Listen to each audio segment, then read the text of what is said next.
Hello, everyone. This is Stacy. Welcome to the landing.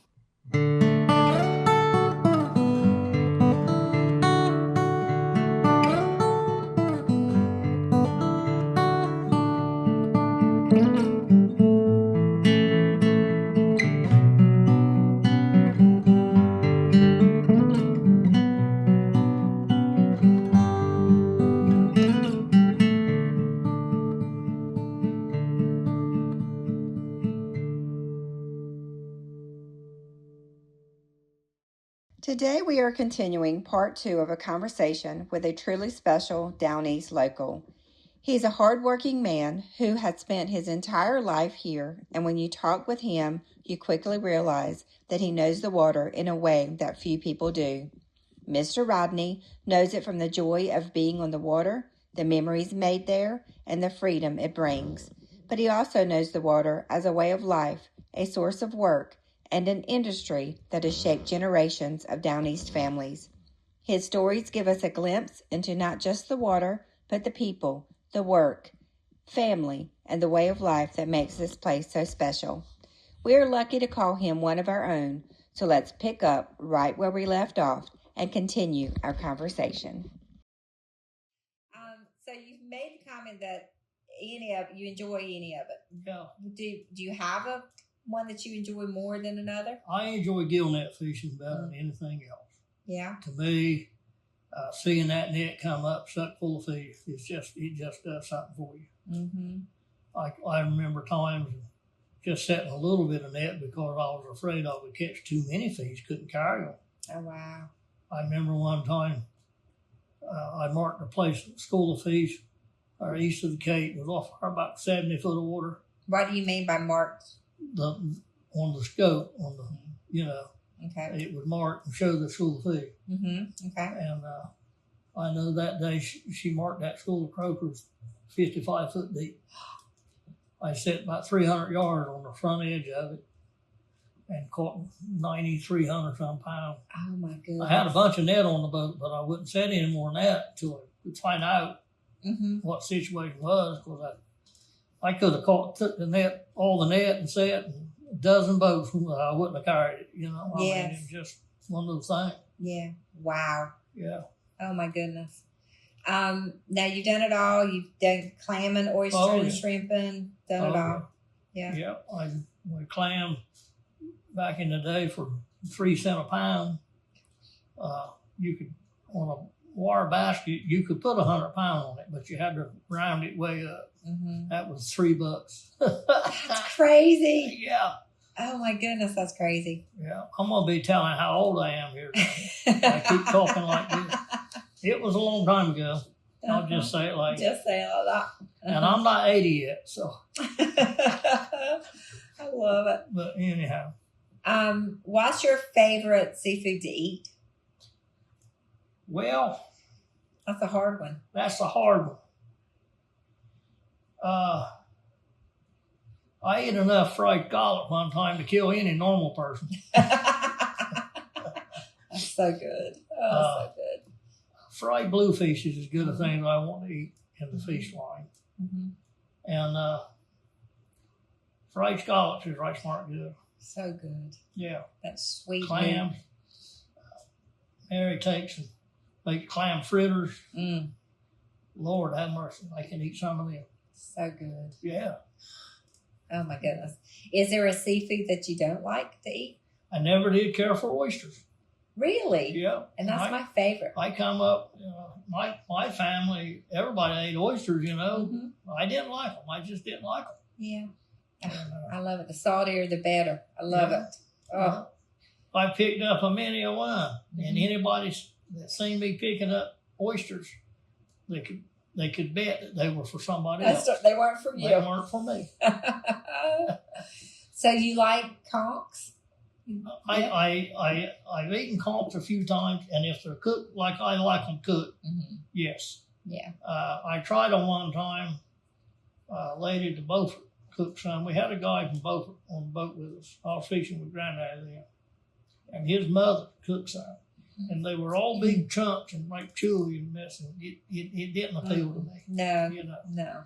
Mama cooked them, and it was They were small pieces, and the soup was right white, pretty, it made it, and clam chowder the same way. Yes. We always had access to clams. I reckon Mama cooked more pots of clam chowder than anybody in the world. So good. It was good. Oh my goodness, so good. So now you have the fish markets and the restaurant. Right. Which came first? The seafood market came first. Okay. We commercial fished basically all our life. And in 1986, we started a wholesale business on the island there in the backyard. In 1988, we moved our operation to Marshallburg. And we had the fish house down the end of the road, and we leased that. And we packed a lot of boats. We packed 42 boats. Oh, wow. And we packed as high as 70,000 pounds a night. My goodness. But, we had 4 or 5 trucks laying out on that road waiting to load up. These 4, 5, 7, 8 more coming. Wow. We were shipping stuff north and south and west. And we handled a lot of product. We really did. And, I faced in a time when there was no regulation on anything. You got up mornings and you went to work. And guess what? There were still fish the next year. It's amazing. And some people say that it's been overfished. That's the reason for the decline of different species. I don't agree with that because there's probably, I don't know if there's a fifth as many commercial fishermen now as it was 20 years ago. Right. And the regulations, they hinder your efforts to the point to where it's really hard to, one day gill netted and I had 11,000 pounds of gray trout. Now it's a 100-pound limit. Wow. I mean, we don't even, if we find a school of trout, we run away from it.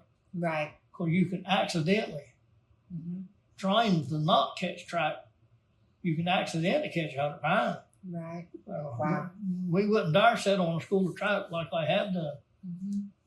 Right. And not only that, they changed the laws where you can set, like we used to set gill nets along the beach, nights for spots. Now you got to be 100 yards from the beach. And spots is the kind of fish that goes clear shore on the incoming tide. On high water, they go in the heels. Right. You got to have the end of your net just as high as you can get it. They'll go around the end of that net. Right. They changed that law a few years back, and then the following year they came out with the statistics for the previous year. There had been a decline in the landings of spots. I wonder why. I mean, it's those kind of things that just, it bugs me to death. I seen it when you went to work. I remember Granddaddy, only reason why he stayed in was if the weather was so bad he couldn't go, or if the old motor wouldn't start. Right. We went, caught whatever we could catch, whatever was there. Right. But that's the way life goes, The state wants control of everything, and they pretty much have it. Yeah. Well, that's like we were talking last night about how bad we want to flounder. Yeah. Oh, yeah.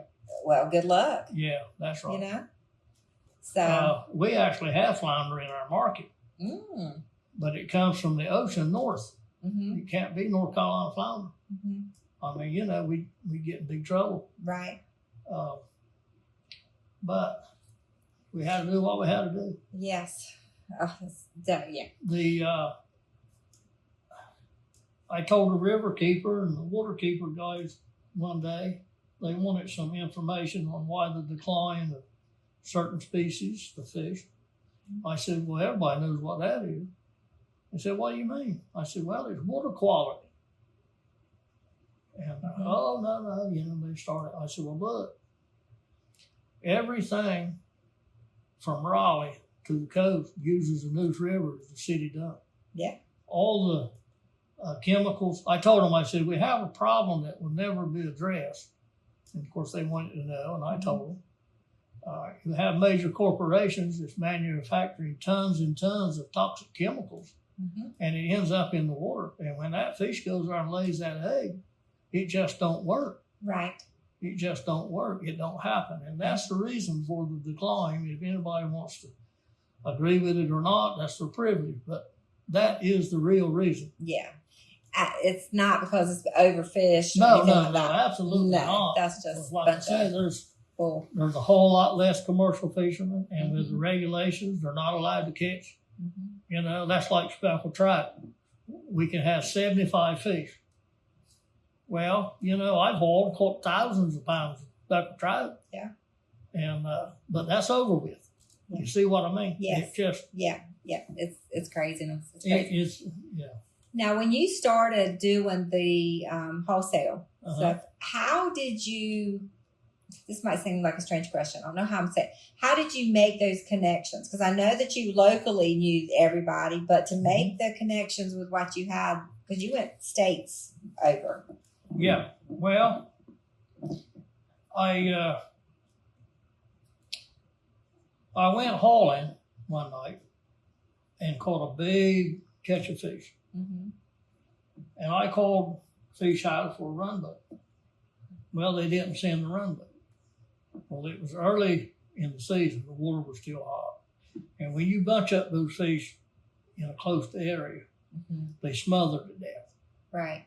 Well, the water being hot, those sour real quick. So I had to turn it loose. And those who don't know, a run boat is a boat that come and get your catch. And picks up the big catch of fish. Yeah. Okay. And I come home and I told my wife, I said, I quit. That had to be like sickening just to see that happen. It was. Yeah. In fact, it was all I could do to keep one of the crew members from burning the fish house. But that was another story. Yeah. I told her, I said I had quit. And we talked and well, you can't quit, you know, this and that. You got what your life invested in what you're doing. So I built a building behind the house and set up a little fish house. And I acquired a book that had all the seafood businesses in the country. Wow. Listed. What kind of fish they used, or you know, and the amount annually and things like that. But I didn't know which ones would pay me and which wouldn't. Right. And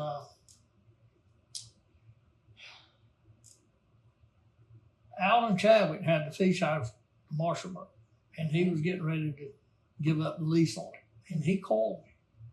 He said, Rodney, you want this fish house? I said, well, I don't know.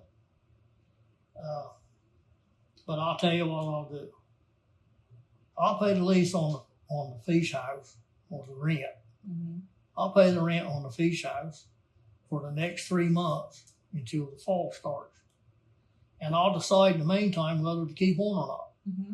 Okay, that's fine. He says, I got this other little building, little clam building. He bought clams. And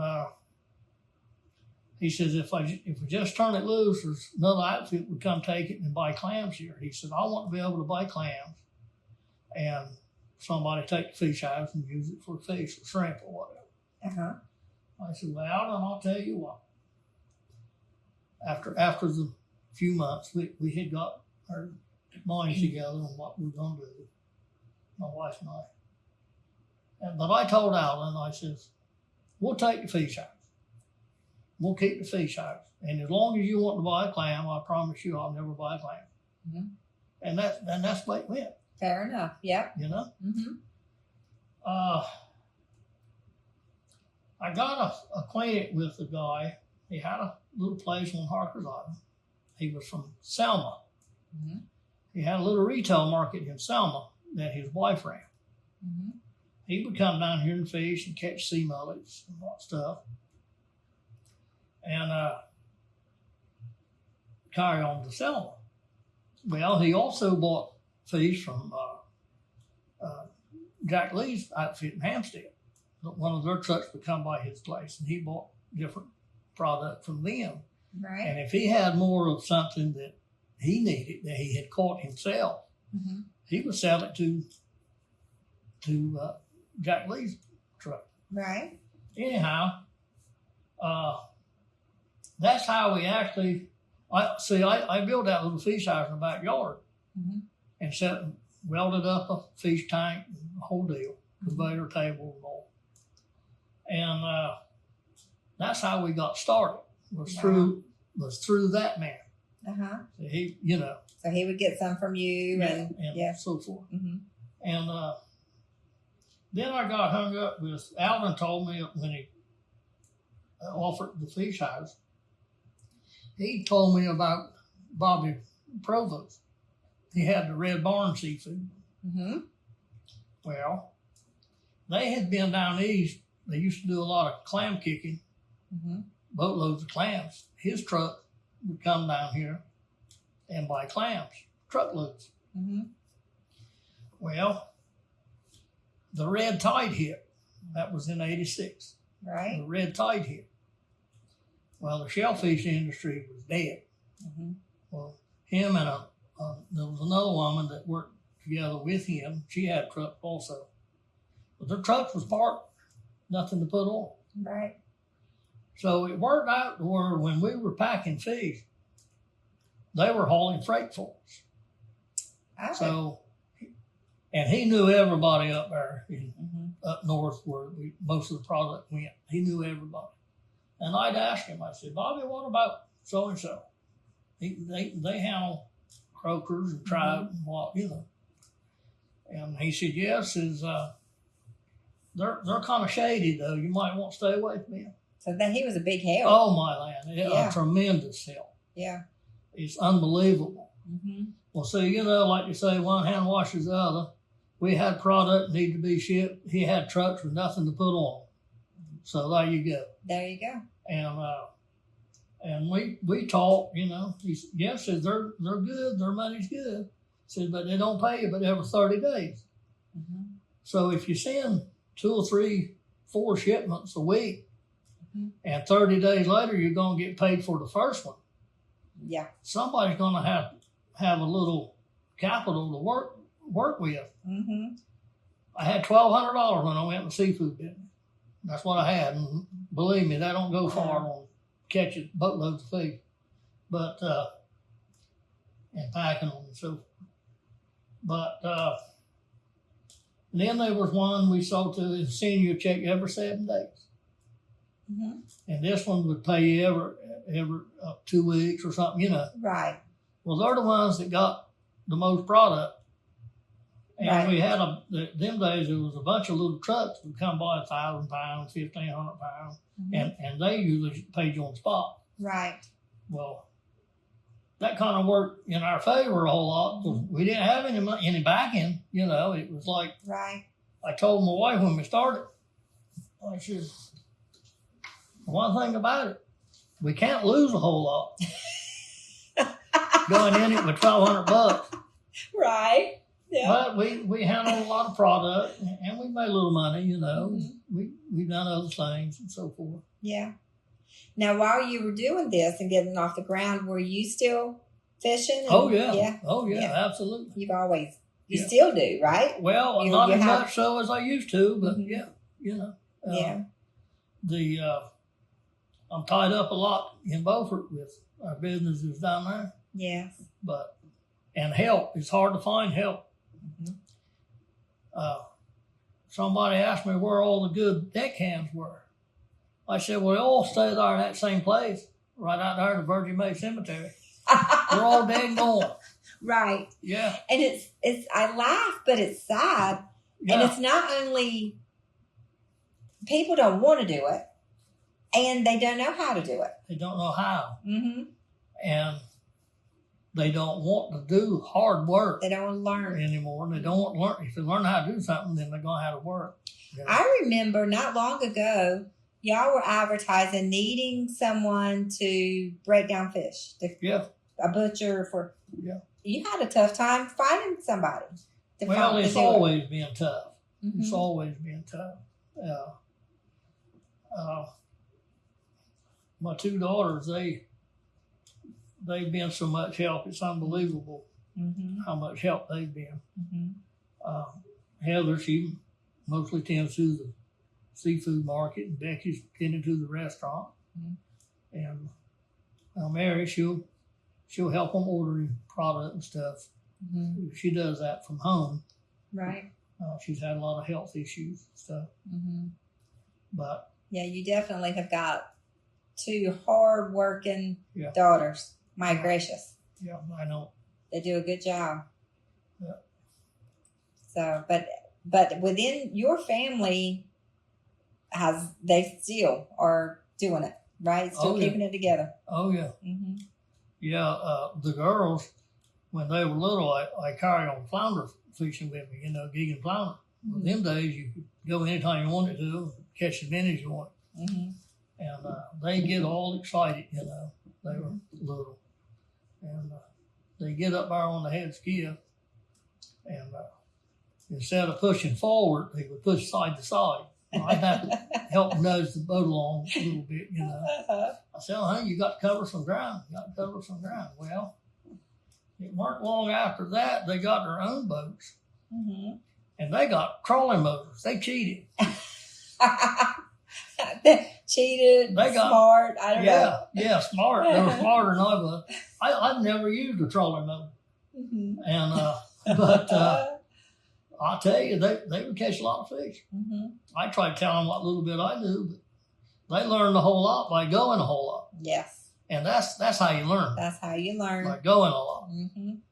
The different tides and where to be on the tide. That's so important.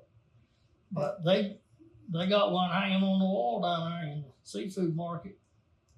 It was almost 14 pounds. Wow. Yeah. Oh, my goodness. They actually been threatened by some of the guys that was floundering. Really? Yeah. I'm serious. Yeah. Not wanting them there doing it? Right. That's ridiculous. Well, the boys would go in there with 50, 75 pounds. They have 285 pounds. And it killed them. You know what I mean? It would kill them stone dead. Yeah. One night threw the gig out. What? I'm serious. I didn't find out about that until several days later. But I went to them. Good. And we had a real strong conversation. I told them, I don't make threats, but I'll make you a promise. You hurt one of my youngins, ain't nowhere on this earth you can hide. I love it. I told them that, two of them. Yeah. Oh, that is so ridiculous. Yeah. Oh, my goodness. You ain't going to throw a gig at my youngin and hurt them. No. No. No, especially because you're threatened by their presence. Right. Oh, my gosh. And they're women, see, they're not. Yes. There's one guy, he lives over at Betty. He wants everybody to think he's the flounder king. Well, Heather was selling flounder up there to Tony Frost. And that guy was too. He came in with a handful of flounders. Heather had a big load of flounders. Where'd you get all them flounders at? He said. She said, well, I got them in Hushmouth Creek. That's what she told me. Of course, the other guys that were sitting down there, they laughed all out. Oh, I bet they did. He said, that's okay. I know where you float your boat. I can follow you. And she's like, you need a woman to show you where to go flounder? Right. Right. And but anyhow. I love it. Well, they kill a flounder now. I ain't just joking. Oh, my gosh. Yeah. Oh, me. A good baked flounder. Oh, so love it. Love it. A lot of taters and onions. Taters and onions. Yeah. Oh, I tell you, I love a stewed hard crab too. Oh, yeah. Yeah. With the juice running off your elbows. Yeah.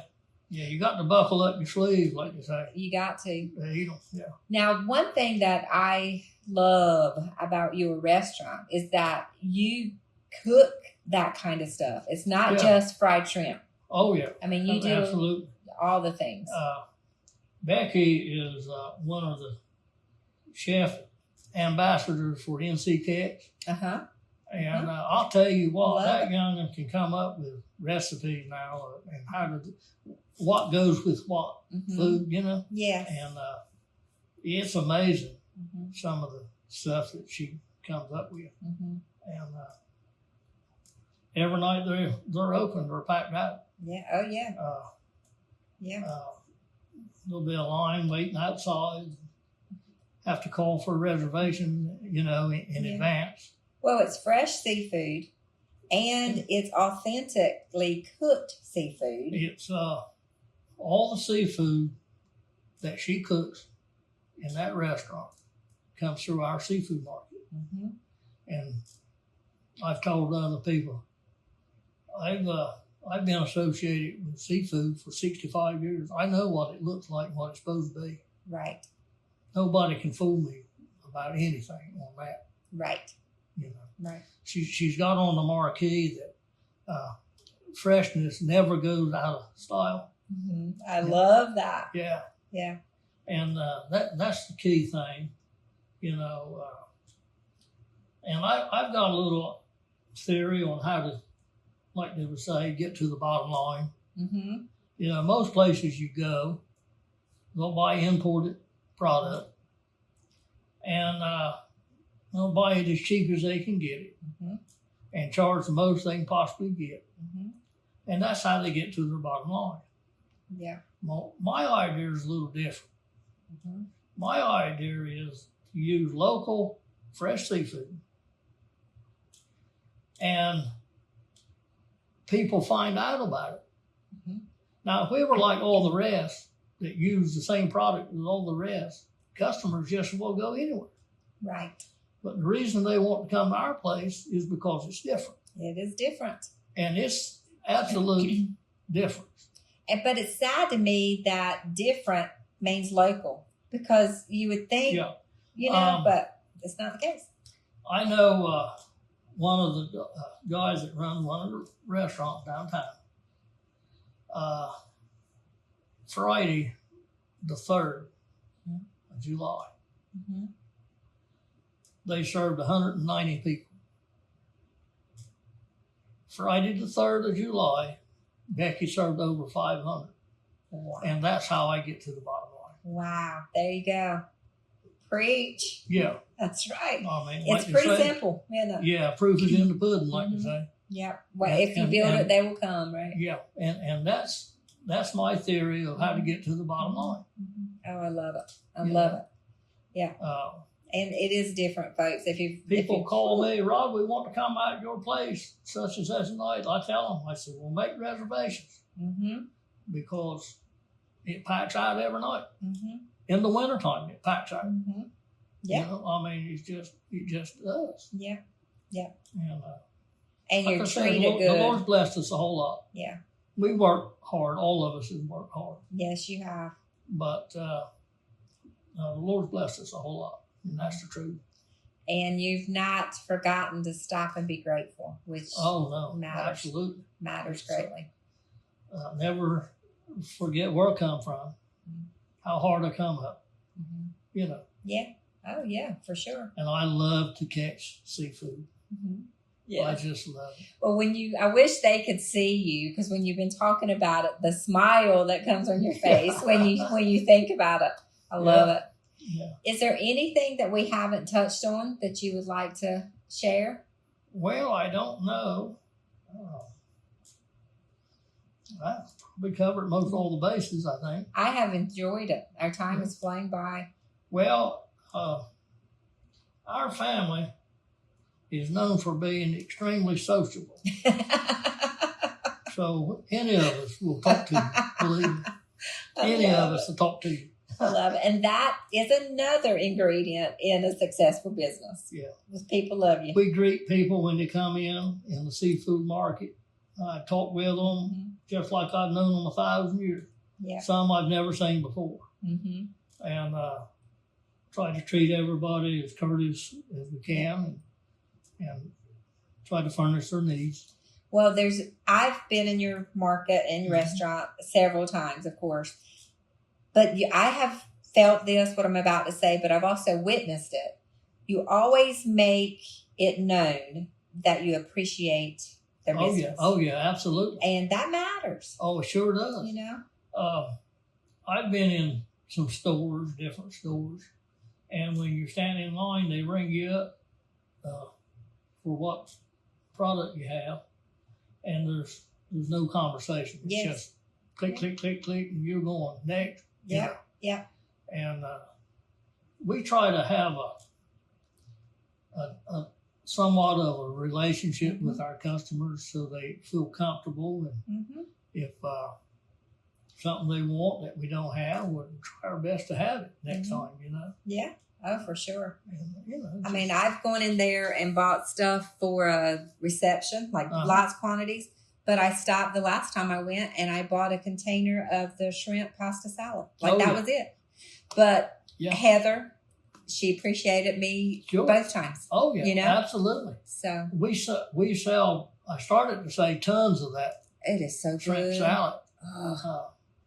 Mary's Aunt Dora, that's her recipe. I could take a bath in it. I love it.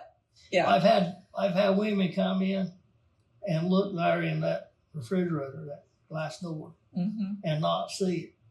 It's sold out. And oh my land, it's like the end of the world. Yeah. Well, the time that I stopped, it was about 2 weeks ago, a couple weeks ago, and there were 2 containers. Yeah. And I was like, Yeah. Yeah, I know one that comes in regular, and she came out one day, and when she looked, there it was, and oh my land, she got so excited that we had it. That's all. Yeah, I understand. But that stuff, the crab dips and the crab salads and the crab pies, and, you know, different things that they make in the restaurant, bring over there for sale in the seafood market. So good.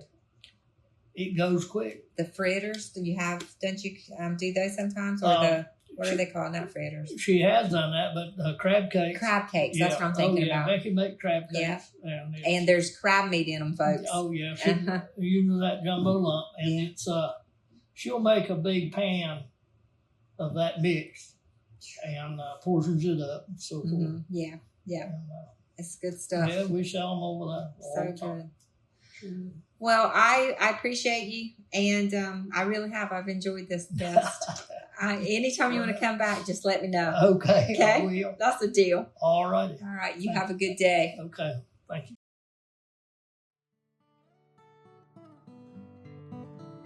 Thank you again for joining us to The Landing. This podcast is brought to you by the Core Sound Waterfowl Museum and Heritage Center. Tune in next week as we continue learning, sharing, and remembering together. If you'd like to hear more, check out our previous episodes where you get your podcasts. If you or someone you know is interested in being on The Landing, please reach out through the link in the description. Until then, stay safe and be kind.